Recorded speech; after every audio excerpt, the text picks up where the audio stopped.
జిల్లా కాంగ్రెస్ పార్టీ నూతన అధ్యక్షుడిగా షేక్ సైదా ప్రమాణ స్వీకార కార్యక్రమాన్ని గురువారం నాడు ఒంగోలు పట్టణంలో ఘనంగా నిర్వహించారు. ఈ కార్యక్రమానికి ముఖ్య అతిథిగా కాంగ్రెస్ పార్టీ సీనియర్ నాయకులు తులసిరెడ్డి హాజరయ్యారు. జిల్లా కాంగ్రెస్ పార్టీ అధ్యక్షుడిగా షేక్ సైదా ప్రమాణ స్వీకార కార్యక్రమం సందర్భంగా తొలుత నగరంలోని లాయర్పేట నుండి కాంగ్రెస్ పార్టీ కార్యాలయం వరకు ర్యాలీ నిర్వహించారు. దేశంలో రాష్ట్రంలో కాంగ్రెస్ పార్టీని బలోపేతం చేసి కేంద్రంలో రాహుల్ గాంధీని ప్రధానమంత్రిని చేయడం, రాష్ట్రంలో షర్మిలారెడ్డిని ముఖ్యమంత్రిని చేయడమే లక్ష్యంగా కాంగ్రెస్ పార్టీ పనిచేస్తుందని, అందుకోసం ఏఐసిసి ఉత్తరానికి ప్రాధాన్యతనిస్తూ జిల్లా అధ్యక్షులను, జిల్లా కమిటీలను మార్పు చేసిందని, అందులో భాగంగానే ఎంతో కాలంగా కష్టపడి పనిచేస్తున్న సైదాకు జిల్లా అధ్యక్ష పదవి రావడం జరిగిందన్నారు. ఆయన నాయకత్వంలో జిల్లా ఎంతో అభివృద్ధి చెందుతూ కాంగ్రెస్ పార్టీని ముందుకు తీసుకువెళ్తారని ఆశిస్తున్నారని అన్నారు. ఈ కార్యక్రమంలో గుంటూరు మాజీ ఎమ్మెల్యే మస్తాన్ వలి, పిసిసి ఉపాధ్యక్షుడు శ్రీపతి ప్రకాశం, నగర అధ్యక్షురాలు నాగలక్ష్మి, ఎస్సీ సెల్కో చైర్మన్ ఉద్దండి మల్లికార్జున, సంతునూతలపాడు సమన్వయకర్త పాలపర్తి విజేష్ రాజ్, కైపు వెంకటకృష్ణారెడ్డి, ఉంగరాల శ్రీనివాసరావు, శ్రీపతి సతీష్ తదితరులు పాల్గొన్నారు.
శ్రీపతి సతీష్ గారిని, పాస్టర్ గారిని డయాస్ దగ్గరికి రావాల్సిందిగా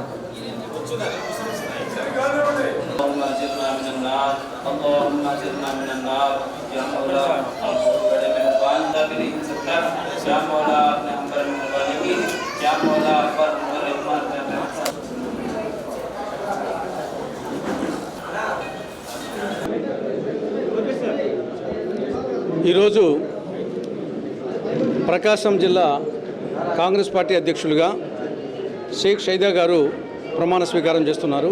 ఆ సందర్భంగా ఇక్కడికి రావడం జరిగింది.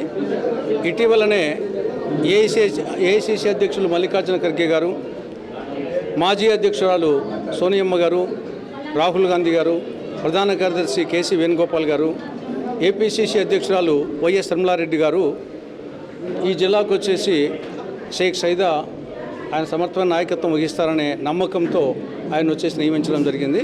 ఆ సందర్భంగా వారందరికీ నేను కృతజ్ఞత తెలియజేస్తున్నాను.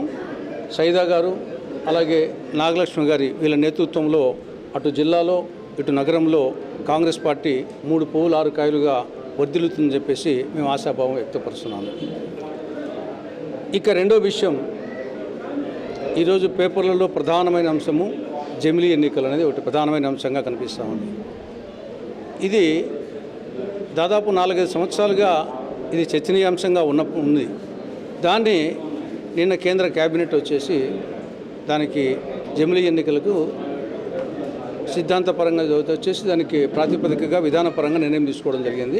ఇంకా మిగతా కార్యక్రమాలను జరగాల. కానీ దీన్ని కాంగ్రెస్ పార్టీ పూర్తిగా వ్యతిరేకిస్తూ ఉంది. ఇండియా కూటమి వ్యతిరేకిస్తూ ఉంది. ఇది రాజ్యాంగ వ్యతిరేకమైన చర్య, సమాఖ్య వ్యవస్థకు వ్యతిరేకం. ఇది ఒక పిచ్చి తుగ్లక్ చర్య. ఇది ఆచరణ సాధ్యం కాదు. అమలులోకి రావడమే కష్టం. అమలులోకి వచ్చినా మళ్ళీ తిరిగి ఎన్నిక రాక తప్పదు. ఏ విధంగా మహమ్మద్ బిన్ తుగ్లక్ తన రాజధానిని ఢిల్లీ నుండి దౌలతాబాద్కు మార్చి సక్సెస్ కాక మళ్ళా దౌలతాబాద్ను ఢిల్లీకి మార్చినట్లు ఒకవేళ మోడీ ప్రభుత్వము అందరినీ ఒకవేళ ఒప్పించి జమిలీ ఎన్నికలు తెచ్చినప్పటికీ అది ఆచరణలో ఫెయిల్ అయిపోతుంది. మళ్ళీ మామూలు సిస్టమే వస్తుంది. కాబట్టి ఆ తుగ్లక్ చర్య చేయవద్దని చెప్పేసి మోడీ ప్రభుత్వానికి కాంగ్రెస్ పార్టీ సూచిస్తూ ఉంది. ఇక రాష్ట్రంలో నిన్ననే ఈ యొక్క టీడీపీ కూటమి పార్టీలు ఏదో అద్భుతాలు సాధించినట్లు 100 రోజుల్లో వాళ్ళు వచ్చేసి వేడుకలు జరపాలని నిర్ణయించుకోవడం జరిగింది. ఇది ఒక విధంగా టీడీపీ కూటమి ప్రభుత్వం ఇది ఒక ఫెయిల్యూర్ ప్రభుత్వం. అనేక అంశాలు ఫెయిల్యూర్ ఉన్నప్పటికీ ప్రధానంగా గత ఎన్నికల్లో టీడీపీ కూటమి అధికారంలోకి వచ్చేదానికి ప్రధాన కారణం సూపర్ 6 అంటే 6. ఆ 6 పథకాల్లో ఒక్క పథకం మాత్రమే ఈ 100 రోజుల్లో ఇంప్లిమెంట్ అయింది, సామాజిక పెన్షన్ల పథకం. మిగతా నిరుద్యోగులకు సంబంధించి నిరుద్యోగ భృతి కానీ, విద్యార్థులకు సంబంధించి తల్లికి వందనం పథకం కానీ, రైతులకు సంబంధించి అన్నదాత సుఖీభో పథకం కానీ, మహిళలకు సంబంధించి 3 గ్యాస్ సిలిండర్లు ఉచితం కానీ, లేదా బస్సుల్లో ఉచిత ప్రయాణం కానీ, 19-59 సంవత్సరాల మధ్య ఉండే మహిళలకు ఆర్థిక సహాయం కానీ, ఎస్సీ ఎస్టీ బీసీ ముస్లిం మైనారిటీలకు వాళ్ళకు 50 సంవత్సరాలకే పెన్షన్ ఇస్తామని చెప్పడం. కాబట్టి ఈ 6 ఈ 5 ఇంతవరకు అమలు కాలేదు. ఎప్పటి నుండి అమలు చేస్తారు కూడా చెప్పలేదు. కాబట్టి 6 ఒకటి పాసు 5 ఫెయిల్ అంటే ఇంకా ఫెయిల్ కింద లెక్క. ఒక సబ్జెక్టు ఫెయిల్ అయినా ఫెయిల్ కింద లెక్క. అలాంటి 5 సబ్జెక్టు ఫెయిల్ అయిపోయింది 6 సబ్జెక్టులు గాను. కాబట్టి ఇది ఫెయిల్యూర్ గవర్నమెంట్. ఇంకా ఆల్రెడీ జగన్ ప్రభుత్వం వచ్చేసి జగన్ పార్టీ ఫెయిల్ అయింది కాబట్టి దాన్ని పంపించేశారు. ఈ పార్టీని ఈ ప్రభుత్వాన్ని పంపిస్తారు. కాబట్టి మా లక్ష్యం, కాంగ్రెస్ పార్టీ లక్ష్యం 3. 1 2026 ఫిబ్రవరిలో మార్చిలో స్థానిక ప్రభుత్వాలకు ఎన్నికలు జరగబోతున్నాయి. జిల్లా పరిషత్తు, మండల పరిషత్తు, గ్రామ పంచాయతీలు, మున్సిపాలిటీసు, కార్పొరేషన్లు. ఈ ఎన్నికల్లో ఒక నిర్ణయాత్మకమైన పాత్ర పోషించే విధంగా మేము సీట్లు గెలవడము, కొన్ని సందర్భాల్లో మేమే అధికారంలోకి రావడము, లేదా మా సహకారంతో తప్ప మిగతా వాళ్ళ అధికారంలోకి రాని పరిస్థితి కల్పించడం అనేది 1. రెండవది, కేంద్రంలో కాంగ్రెస్ పార్టీ అధికారంలోకి రావడం, రాహుల్ గాంధీ ప్రధాని కావడం. అది జరగాలంటే పార్లమెంట్లో మెజార్టీ సీట్లు రావాలి. ఆ పార్లమెంట్ సీట్లలో ఒంగోలు పార్లమెంటు సీటు కూడా ఉండాలి. కాబట్టి ఒంగోలు పార్లమెంటు సీటు గెలవాలి, కేంద్రంలో కాంగ్రెస్ అధికారంలోకి రావాలి, రాహుల్ గాంధీ ప్రధాని కావాలి. ఇది 2వ లక్ష్యం. 3వ లక్ష్యం, రాష్ట్రంలో కాంగ్రెస్ పార్టీ అధికారంలోకి రావాలి, శ్రీమతి వైఎస్ షర్మిలారెడ్డి గారు ముఖ్యమంత్రి కావాలి. ముఖ్యమంత్రి కావాలంటే మెజార్టీ ఎమ్మెల్యేలు కావాలి. అది కావాలంటే ఈ జిల్లాలో వచ్చేసి మెజార్టీ ఎమ్మెల్యే సీట్లు రావాలి. ఆ మెజార్టీ ఎమ్మెల్యే సీట్లు వచ్చేదానికి కృషి చేస్తాం. కాబట్టి ఈ 3 లక్ష్యాలతో మేము కృషి చేయడం జరుగుతుంది. ఈలో కాంగ్రెస్ యొక్క ఆలోచనలు, కాంగ్రెస్ యొక్క ఎజెండాని నడిపినటువంటి నాయకుడు ఇవాళ ఆంధ్రప్రదేశ్ రాష్ట్ర అధ్యక్షురాలు శ్రీ షర్మిలారెడ్డి గారి నాయకత్వంలో దాదాపుగా 60-70% యువకులకు జిల్లా కాంగ్రెస్ అధ్యక్షులు, నగర కాంగ్రెస్ అధ్యక్షులు ఇవ్వడం జరిగింది.